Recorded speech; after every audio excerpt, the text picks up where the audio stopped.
네, 정치권 관심 뉴스 짚어보는 포커스 나이트 시간입니다. 오늘은 정호김 전 새누리당 의원 그리고 김형주 전 민주당 의원 나오셨습니다. 안녕하십니까?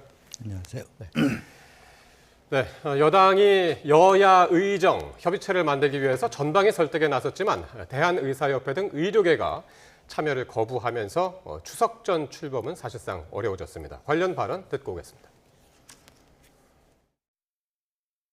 전제 조건과 의제 제한은 없다. 이 내용을 분명히 말씀드립니다. 정부도 의제를 자신들이 제한하겠다는 건 아닙니다. 의제 여부하는 거는 제가 제안한 것이니까 제 말을 들으시면 되지 않겠습니까? 대통령실 관계자가 방송에 나와서 정부 정책은 바뀌지 않을 거지만 들어와서 이야기는 해봐라. 이런 식의 태도로는 협의체 참여가 어렵습니다. 예, 의료계가 정부의 태도 변화가 없다면서 협의체 참여를 거부한 건데 정 의원님, 이렇게 되면 뭐 사실상 조기 출범은 물 건너갔다고 봐야겠죠? 네, 사실 추석 전에 일단 출범이라도 하면 심리적으로 국민들이 좀 그 안심을 할 수도 있었을 텐데 아쉽고요. 한동훈 대표가 의제를 열고 하는 건 제가 하니까 제 말을 들으면 되지 않겠냐고 했으나 예. 이미 언론 보도상으로 총리와 한동훈 대표 간에 2025년 의대 증원과 관련한 경론이 있었다라는 얘기가 나오고 또 대통령실의 수석은 그 자체는 현실적으로 어렵지만 얘기는 해볼 수 있지 않느냐. 말이 다 다르다 보니까 지금 의사들도 지금 단합이 안 돼 있는 상태입니다. 의협과 전공의 간의 갈등도 있고요. 그런 상황에서 과연 여당 대표의 약속만 믿고 들어올 수가 지금 없는 상황 아니겠습니까? 그러다 보니까 과연 추석 후에도 조기에 열릴 수 있을지에 대해서 회의감이 듭니다. 근데 이게 지금 합의체도 아니고 협의기구 임에도 불구하고 이렇게 어렵다면 이 국민을 인질로 삼고 정부도 그렇고 의사분들도 그렇고 좀 너무한 거 아닌가라는 생각도 듭니다. 민주당은 그리고 여기에다가 조금 그 정치적인 의미를 담아서 좀 보는 것 같아요. 그러니까 한동훈 대표가 중재자 이미지를 부각하고 있다. 그래서 이제 그거를 이제 추석상에 올리고 싶어 하는 것 아니냐 이렇게 보고 있던데. 김 의원님 보시기에는 어떤가요? 근데 뭐 소위 그 여야 의정이라고 하는 좀 파트너십을 좀 가지면서 얘기를 해야 되는데 지금도 이제 한동훈 대표가 내가 책임질게 이런 식의 어떤 그 독단적인 또 그렇게 보여질 수 있기 때문에 야당 입장에서는 심리적으로 이거 다 잘 되면 한동훈 덕이다 이렇게 공이 다 넘어가는 것에 대한 브레이크를 좀 걸고 싶어하는 그런 부분이 이겠고요. 그래서 한동훈 대표도 물론 이제 여당 대표가 매우 중요합니다. 본인은 중재자로서 대통령도 설득해야 되고 야당도 설득해야 되는 건 맞는데 말씀을 하실 때 우리 여야가 함께 손잡고 할 테니까 정부도 좀 협조해 달라 이렇게 워딩을 하시는 게 조금 더 야당의 뭐 예컨대 아주 속된 말로 고춧가루 뿌리기를 막아낼 수 있는 그런 부분이 아닐까 싶습니다. 말은 여야 의정이잖아요. 그런데 내 여가 책임을 다질게 하는 다소 어떤 야가 소외감을 느낄 수 있는 부분이 있다면 그런 것은 전략적으로 좀 한번 다시 생각해 줬으면 좋겠다. 그러니까 지금 한동훈 대표 입장에서도 정부하고도 그렇고 야당하고도 그렇고 의료계하고도 그렇고 어느 하나 이렇게 그 접점을 찾지를 못하니까 이제 그런 식으로밖에 이제 그래서 우선적으로 한동훈 대표가 해야 될 게 최소한 그 대통령실의 사회수석이나 비서실을 통해서 내부적으로는 한 방향 정렬이 될 수 있도록 해줘야 될 것 같습니다. 그러니까 실제적으로 말씀하신 것처럼 사실 2025년 정수 조정이 어떻게 가능하겠습니까? 그렇지만 전략적으로 주고받을 걸 논의하다 보면 그 문제도 해결될 수 있다라는 그런 것을 대통령실부터 설득을 해야 되는데 그 높이를 극복하지 못하고 있으니까 이렇게 대한의사협회가 공격에 들어온 겁니다, 지금. 그렇군요. 그러니까 지금 말씀하신 대로 당정은 그 내년도 입학 정원 놓고서 이제 이견이고 그 야당에서는 대통령 사과해야 되고 책임자 문책해야 되고 이제 이런 이야기들을 계속 해가지고 어떻게 접점을 찾을 수 있겠습니까, 결국에? 사실은 야당이 대통령의 사과와 책임자 문책을 주장하기 전에 선제적으로 대통령께서 뭐 의사들에게 사과하라기보다는 예. 국민들께 사과할 이유는 있지 않습니까? 지금 얼마나 불편합니까? 그리고 또 어떤 문제를 원활하게 하기 위해서 대통령이 개혁을 위해서 사과할 수 있는 일이라고 저는 생각을 하고요. 네. 책임자 문책은 전 필요하다고 봅니다. 예. 그동안에 뭐 장관은 말할 것도 없고 차관의 설화로 의정 갈등이 더 심화된 측면도 있고요. 예. 여러 가지 논란을 또 불러일으키지 않았습니까? 예. 응급실에 찾아와야 될 그런 어떤 그 뭐라 그럴까 기준에 대해서 말할 때도 논란이 됐고요. 그런 차원에서 야당이 이걸 빌미 삼아서 또 마치 또 요번에 이 협의체가 이루어지면 이건 다 한동훈 공으로 돌아간다 이걸 이렇게 대놓고 얘기를 하는 야당을 보면은 국민들보다 자신들의 정치적 이해가 얼마나 앞서 있느냐를 그대로 노골적으로 또 보여주는 측면이 있지 않습니까? 예. 그런 차원에서 한동훈 대표가 참 상당히 혼자 힘들게 고군분투를 하는데 이거 제대로 하지 못하면은 예. 사람들은 애를 썼는데 참 안타깝다라고 얘기하지 않습니다. 예. 여당 대표가 정치력이 없다라고 얘기합니다. 예, 그렇기 알겠습니다. 때문에 이왕 이렇게 제의를 했으면 성사되도록 예. 그래서 아까 의원님 말씀하셨듯이 좀 포용하면서 협의체를 구성하는 게 맞습니다. 그러니까요. 결국에는 이제 성사가 돼야 될 텐데 지금 오늘 한지아 국민의힘 대변인도 지금으로서는 협의체 출범이 추석 이후가 되지 않을까 싶다. 이제 그렇게 얘기했는데 그나마도 추석 이후라도 되면 좋은데 네. 예 어떻게 보시나요? 글쎄 지금 이제 사실은 2, 3일 전만 하더라도 될 것 같은 분위기였거든요. 근데 당장 그 한동훈 대표 말에 상당히 술렁거렸어요. 마음이 움직였다고 보여집니다. 여러 가지 단체들 중에서는 예. 주로 교수들이 많이 움직인 것 그렇더라고요. 같고 예. 또 박단 그 비대위도 물론 이제 의사협회장하고 자리는 안 할 뿐이지 뭐 충분히 사전에 한 대표하고도 만났어요. 예, 만나서 의사를 나누는데 그 다음 순간 대통령실에서 2025년은 안 되는 걸 한동훈 대표도 안다. 예. 그러니까 대통령실에서 이 일을 갖다 그냥 들어올 수 있는 분위기를 찬물을 끼얹고 앉아 예. 있는 거예요. 예. 또 총리는 원래는 사실은 지난번 5월 달에는 오히려 총리가 레벨지를 열었거든요. 충분히 유연성을 갖고 얘기했는데 최근에는 총리께서 더 격분을 하셔서 국회 예. 대정부 질의 물론 뭐 예. 야당의 어떤 질의 방식이나 태도에 문제가 있습니다만은 네.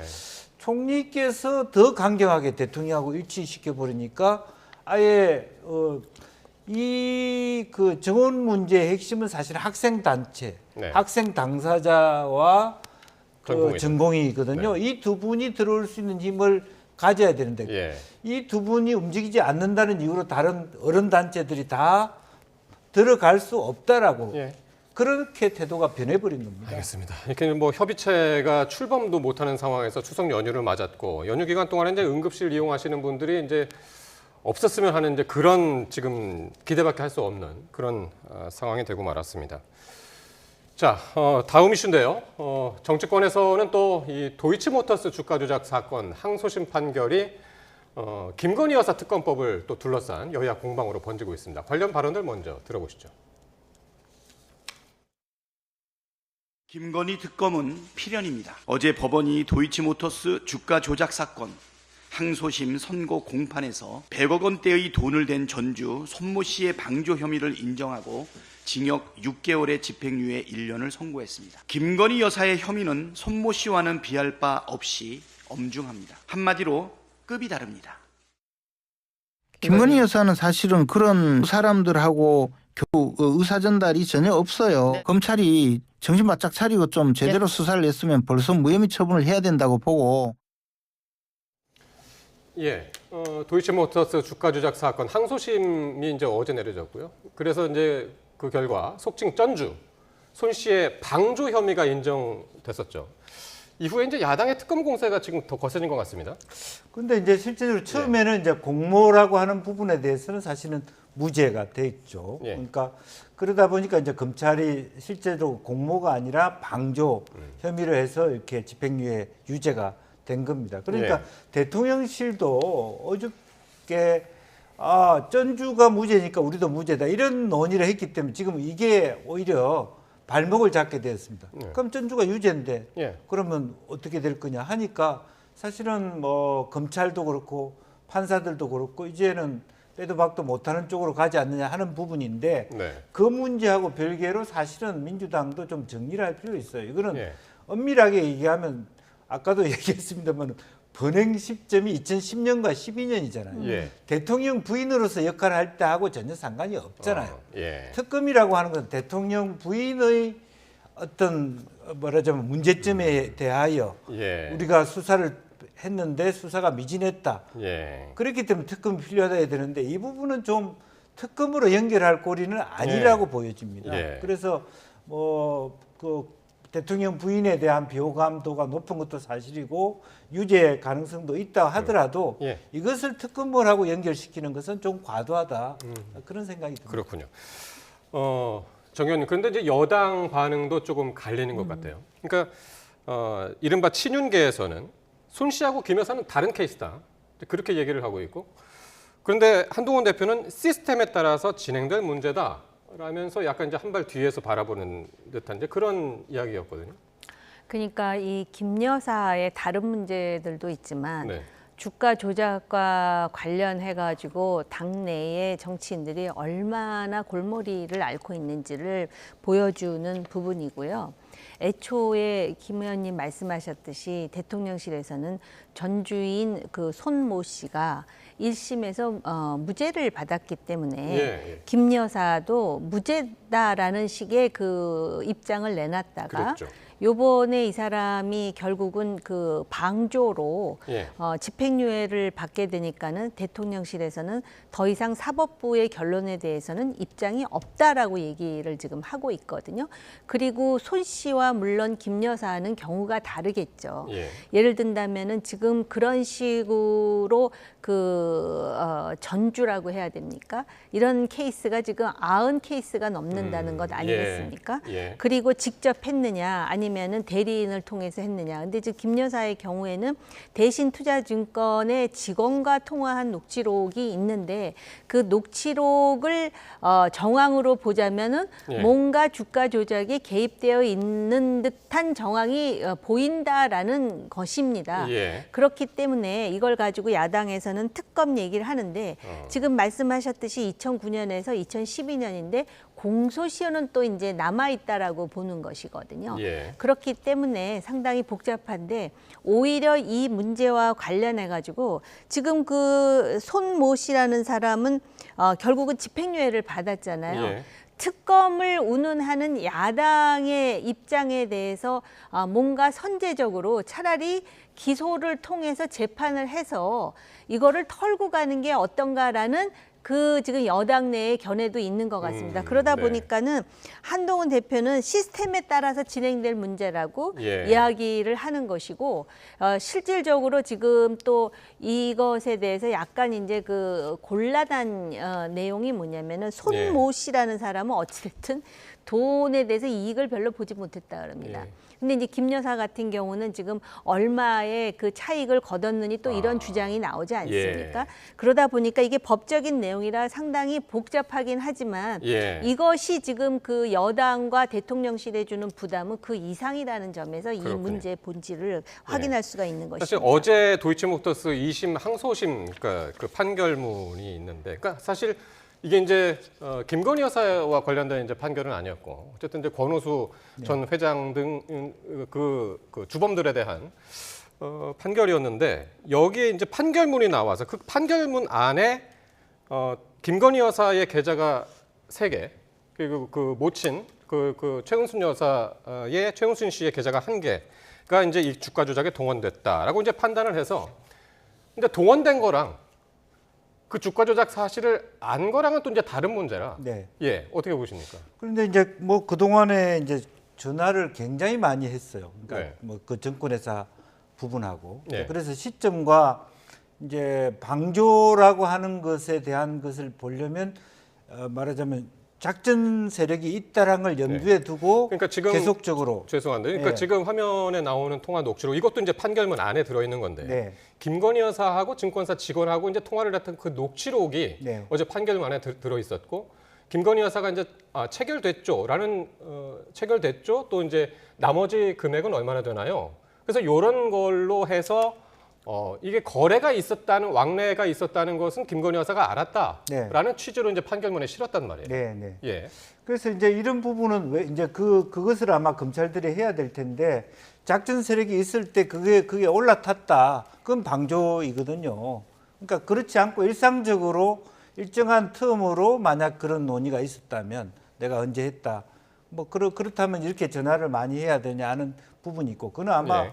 검찰의 몫이고 판단은 또 판사의 몫일 텐데 예. 충분히 이것이 판결문 안에 들어갔다. 네. 작전 세력들과 함께 이게 계좌 4개가 함께 움직였다라고 하는 것은 예. 그렇기 때문에 아마 검찰 입장에서도 사실은 이것은 뭐 방조 혐의에 같이 기소돼야 된다는 입장으로 갈 가능성이 높다 그렇게 보여집니다. 예.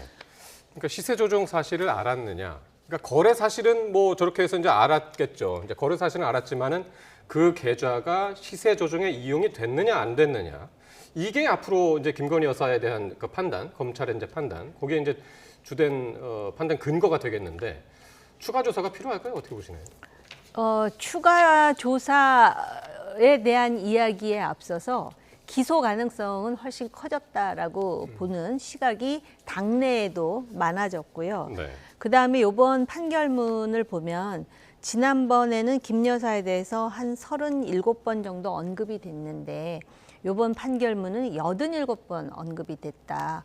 그리고 그 모친인 최은순 씨와 관련해선 33번이 언급이 됐다. 이제 이런 사실도 굉장히 눈여겨볼 대목이고 예. 지금 성 앵커께서 지적하셨듯이 거래는 인지했다고 보는 거예요. 근데 과연 시세 조정을 알았느냐 몰랐느냐. 네. 근데 아까 그 녹취록으로 봐서는 상당 부분을 지금 인지하고 있는 정황이다라고 또 판단하는 그런 그 해석도 있습니다. 그렇기 예. 때문에 이 지금 전주가 요번에 유죄 판결을 받았다라는 거는 김 여사 입장에서는 굉장히 불리하게 작동할 수가 있는 데다가 네. 애초에 대통령실에서 그 손모 씨가 무죄니까 김 여사도 무죄다라고 얘기를 했잖아요. 근데 요번에 2심에서는 유죄니까 그러면 예. 유죄라는 소리냐라고 반문하지 않을 수 없는 상황이 네.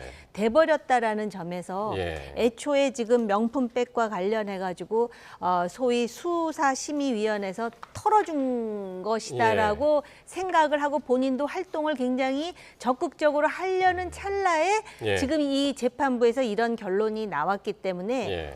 그러니까 정치는 생물이고 또 사법부의 판단에 대해서 정치권이 그 자율성에 대해서 왈가왈부할 수는 없지 않겠습니까? 예. 지금 굉장히 그래서 난처한 상황이 돼버린 알겠습니다. 것은 분명합니다. 예. 이렇게 해서 이제 대통령실 반응까지 이번에 이제 사법부 판단에서 입장 안 밝히겠다. 그러니까 1심 무죄 나왔을 때는 이제 좀 다른 그런 대통령실 반응이 있었고요. 자, 윤석열 대통령 부부가 추석 연휴를 앞두고요. 대국민 영상 메시지를 통해서 명절 인사를 전했습니다. 먼저 그 영상 보시겠습니다. 사랑하는 국민 여러분, 올해는 우리 아이들과 함께 한가위 인사를 드립니다. 꽉 찬 보름달처럼 넉넉하고 풍요로운 한가위가 되시길 바랍니다. 국민 한 분 한 분의 삶을 더 따뜻하게 보듬기 위해 마음과 노력을 다하겠습니다. 예, 김건희 여사가 올 설에는 공개 인사에 이제 참여하지 않았는데 작년 추석에서 이제 1년 만에 다시 명절 인사를 했습니다. 김 의원님, 네. 예, 이 영상 어떻게 보셨습니까? 글쎄요, 이제 예. 저런 거 하나하나가 이제 실제적으로 보면 이제 그 홍보팀이라든지 논의를 해갔을 텐데 제가 만약에 뭐 홍보팀에 있다면 네. 여사님의 워딩 발언은 없앴을 것 같아요. 예. 예. 여전히 아직은 여사님에 대한 뭐랄까 의구심이라든지 또 수사 중이라고 하는 부분 무슨 뭐 수사심의위원회가 예. 전원 일치로 뭐 무죄 판단을 했다 하더라도 예. 뭐 주가 조작 사건도 남아 있는 것이고 이런 상태에서 저렇게 워딩을 하는 것보다는 그냥 대통령께서 말씀하시고 여사님 예. 같이 인사하는 것으로 하는 것이 훨씬 더 좋지 않았겠냐라는 생각을 갖게 됩니다. 그러니까 최근에 지금 말씀하신 것처럼 요 홍보 영상뿐만이 아니라, 그러니까 그 추석 인사 영상뿐만이 아니라 마포대교도 이제 방문해서 지구대에도 이제 방문했어, 격려 방문했었고, 그렇게 해서 그 행보를 상당히 이제 광폭으로 넓히는 거 아니냐 최근 들어서 그런 이야기들도 좀 많이 나오고 해서 어떻게 보시나요? 만약에 그 의정 갈등이 없었거나 또는 명품백 관련한 그런 그 쟁점이 없었거나 대통령의 지지율이 높았다면 지금 그 명절 인사가 그 두 분의 말씀대로 진짜 꽉 찬 보름달처럼 넉넉하게 그 국민들한테 들렸을 텐데, 이 참 민심이라는 게 말이죠. 과거에 지금은 고 노무현 대통령에 대해서 존경하는 목소리가 크지만 그 당시를 상기하자면 그때 노무현 대통령에 대한 지지율이 굉장히 낮았거든요. 그때는 대통령이 아무리 옳은 소리를 해도 국민이 받아들이려고 하지 않는 그 민심이 그래서 무서운 건데, 그러다 보니까 김 의원님께서 영부인의 워딩은 빼는 게 낫지 않았을까라는 말씀까지 하시는 거 아닐까 싶고요. 그 나름대로 대통령의 부인으로서 개식용 금지라든지 북한 인권이라든지 또 자살 방지라든지 이런 거에 대해서 본인이 그 남편에 대한 내조의 일환으로 뭔가를 하고 싶어 하는데 그런 거 자체에 대해서 긍정적인 인식보다는 지금은 부정적인 인식이, 더군다나 뭐 주가 조작 재판 이런 문제가 나오니까 본인도 상당히 심적으로 고통스럽지 않을까, 인간적으로는 그렇게 생각이 들어요. 그래서 이제 그 사과 발언이 먼저 있어야 되지 않았냐, 이제 그런 얘기들도 많고 해서. 근데 이런 와중에 이제 윤 대통령의 지지율을 나타내는 수치가 또 나왔습니다. 오늘 20%, 딱 20%를 기록했다는 여론조사 결과가 나왔습니다. 취임 이후에 지금 갤럽 여론조사 기준으로 최저치라고 하는데요. 김 의원님, 이게 어떤 요인이 있었을까요? 아무래도 지금 이제 방금 대통령께서 말씀한 한가위를 맞이하는 그 말씀조차도 전혀 현실 감각 없이 느껴지게 하는, 오히려 대통령께서 정말 제가 너무 개혁을 한답시고 원칙을 준수하다 보니까 의료 현장이 더 어려워졌습니다. 그럼에도 그 길은 가야 됩니다. 오히려 그런 솔직한 말씀이 훨씬 와닿았을 텐데 아까 저 말씀을 듣고는 전혀 우리가 뭐 딴 세상에 사는 것 같은 현실에 그냥 팍팍한 현실, 또 의료 대란, 또 수시는 지금 접수하고 있는 학부모 심정은 17대 1이나 돼 가는데 좀 정부 정책은 왔다리 갔다리 하고 지금 있는 보니까 부정평가 이후 가장 높은 비율이 이제 의대 정원 확대, 이거는 이제 들었네요. 그렇습니다. 그러니까 저게 5월달 이전만 하더라도요, 대통령이 잘하는 가장 큰 요인 중에 하나였습니다. 정원을 넓히는데 어느 순간 저게 부정평가의 1위로 올라왔다라고 하는 것은 국민들이 지쳐 있다라고 하는 거거든요. 그러면 국민들의 목소리를 좀 듣고 약간 후퇴하는 그런 발언들이 훨씬 국민이 듣고 싶어하는 목소리 아니었겠냐. 본인이 지금 이제 과학, 정의, 개혁 이런 말씀을 하시는데 지금 그럴 때가 아닌 것 같습니다. 그러니까 이 추석 민심, 이 명절 민심을 정치권에서는 상당히 중요하게 생각하잖아요. 그래서 이제 이번 추석 밥상 얘기가 이제 계속 나오고, 그래서 의료 공백 사태, 김여사 문제 다 추석 밥상에 오를 것이다라는 얘기들을 이제 많이들 하시고요. 추석 이후에 좀 대통령 지지율이 어떻게 될지도 궁금하고, 어떻게 보시나요, 정 의원님? 지금 만약에 이제 추석이 지난 다음에 이게 20%였는데 예를 들어서 뭐 19%가 된다. 이렇게 되면은 지금 20%라는 것도 지지자 중에 지금 이반이 일어나고 있다라는 거거든요. 그러면 진짜 굉장히 위험해질 수가 있어요. 그럼에도 불구하고 지금 대통령실에서 딱 나온 멘트가 뭐냐면은 이 국민의 이러한 그 낮은 지지율에 대해서 반성하고 겸허하게 뭐 이렇게 나오질 않고 개혁에는 고통이 따른다고 딱 이런 멘트를 날려가지고 더 지금 분노를 유발하고 있거든요. 대통령실의 그 참모들이. 그런데 개혁에 고통이 따른다 그러는데요. 개혁이라는 거는 기득권자들이 자기 것부터 내려놓는 거예요. 그렇다면 우리 윤 대통령이 되는 배경에는 그 당시 서슬퍼런 살아있는 권력에 대해서 공정과 상식의 칼날로 맞짱을 뜬 것에 대해서 국민들이 굉장히 멋지게 생각한 거잖아요. 근데 많은 사람들이 지금 공정한가?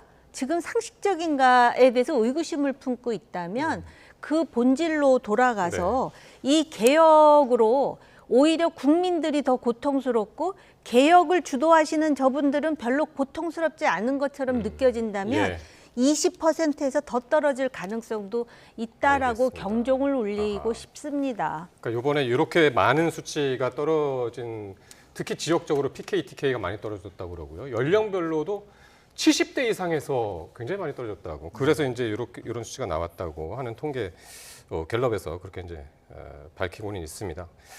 자, 오늘 두 분 말씀 여기까지 듣겠습니다. 정호김 전 새누리당 의원, 김형주 전 민주당 의원과 함께했습니다. 고맙습니다.